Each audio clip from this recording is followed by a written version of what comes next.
मैं तुमसे एक ऐसे रोग की बात करने जा रही हूँ जो बहुत पुराना है, बहुत गहरा है और बहुत सूक्ष्म है। ये रोग दिखाई नहीं देता, इसकी कोई दवा नहीं मिलती और फिर भी लगभग हर मनुष्य इससे पीड़ित है। इस रोग का नाम है दूसरों जैसा बनने की चाह। मैं इसे रोग इसलिए कहती हूँ क्योंकि जिस क्षण ये चाह तुम्हारे भीतर प्रवेश करती है, उसी क्षण से तुम्हारा स्वर्ग से विदा हो जाता है और नरक शुरू हो जाता है। ध्यान से सुनना, नरक कोई भौगोलिक जगह नहीं है, नरक कोई भविष्य में मिलने वाली सजा भी नहीं है। नरक एक मानसिक अवस्था है और यह अवस्था तब पैदा होती है जब तुम वह नहीं होते जो तुम हो सकते थे और बनने लगते हो वह जो तुम कभी हो ही नहीं सकते। तुम गुलाब हो और गुलाब होने में तो कोई अपराध नहीं था जब तक किसी ने तुमसे ये नहीं कहा कि तुम्हें कमल बनना चाहिए। उसी क्षण से तुम्हारी पीड़ा शुरू हुई। मैं तुमसे पूछती हूँ, क्या गुलाब कमल बन सकता है? और अगर वह बनने की कोशिश करे तो क्या वह सुंदर होगा? नहीं ना। वह ना गुलाब होगा ना कमल बन पाएगा। वह बस एक विकृत फूल बन जाएगा, बीच में अटका हुआ, अपनी सुगंध खो चुका, अपनी ताजगी गवा चुका। और यही आज तुम्हारी हालत है। जैसे ही तुम किसी और जैसा बनने की कोशिश करते हो, तुम अपने अस्तित्व से विश्वासघात कर लेते हो और अस्तित्व कभी क्षमा नहीं करता। वह सजा नहीं देता, बस तुम्हें खाली कर देता है। मैंने लाखों लोगों को देखा है, धनवान, प्रतिष्ठित, सफल, और भीतर से पूरी तरह खोखले। क्यों? क्योंकि उन्होंने जीवन दूसरों की नकल में जिया।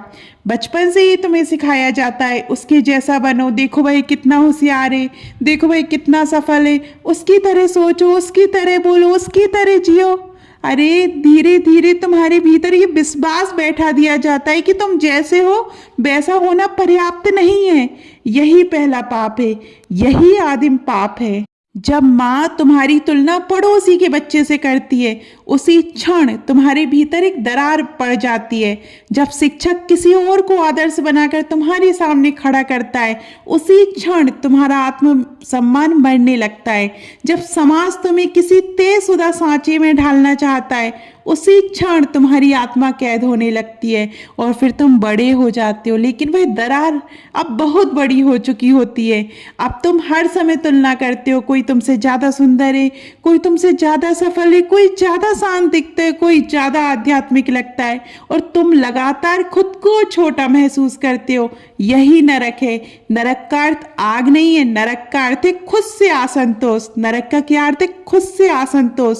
सुबह उठते ही भीतर एक हल्की सी कसक, मैं ठीक नहीं हूँ, वही नरक है। किसी और की सफलता देखकर खुश ना हो पाना, वही नरक है। मुस्कुराना लेकिन वह मुस्कान उधार की हो, वही नरक है। मैं तुम्हें एक सूत्र देती हूँ, इसे हृदय में उतार लेना। ईश्वर कभी नकल नहीं करता।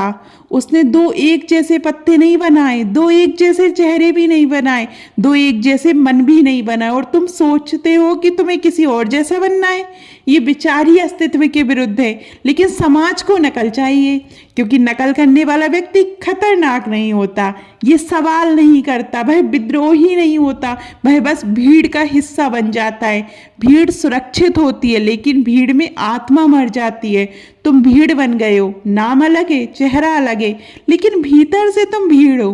तुम वही पहनते हो जो फैशन कहता है, तुम वही सोचते हो जो ट्रेंड कहता है, तुम वही मानते हो जो बहुमत मानता है, और फिर तुम कहते हो मैं दुखी क्यों?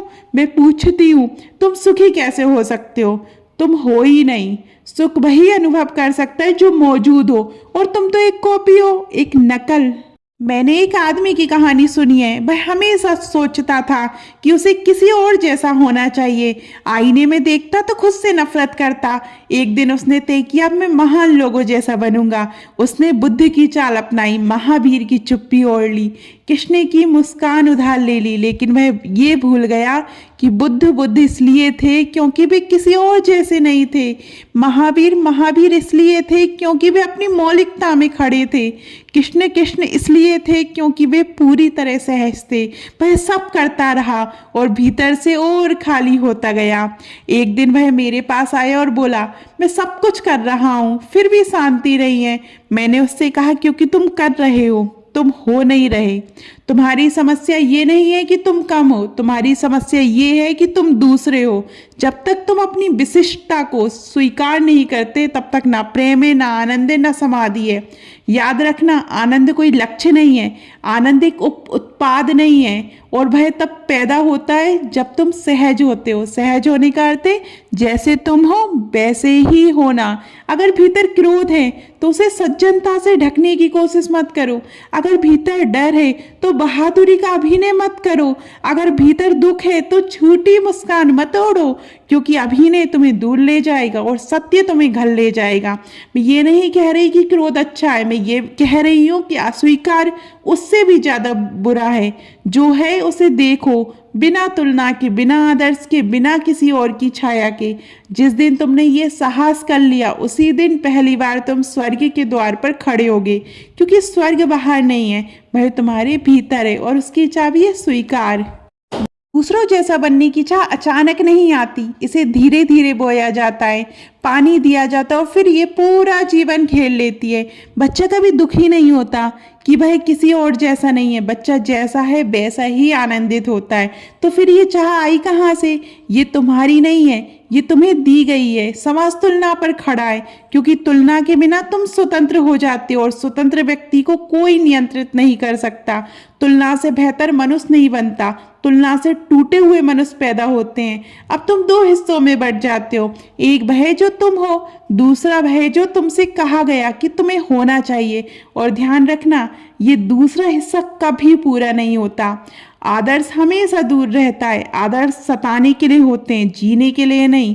धार्मिक लोगों ने भी यही कहा, उन्होंने कहा बुद्ध जैसे बनो, महावीर जैसे बनो, कृष्ण जैसे बनो, लेकिन उन्होंने ये नहीं कहा कि नकल मत करो। समझो, नकल आसान है, समझ कठिन है, और मन हमेशा आसान रास्ता चुनता है। अब मैं तुम्हें इससे मुक्त होने के सूत्र देती हूँ।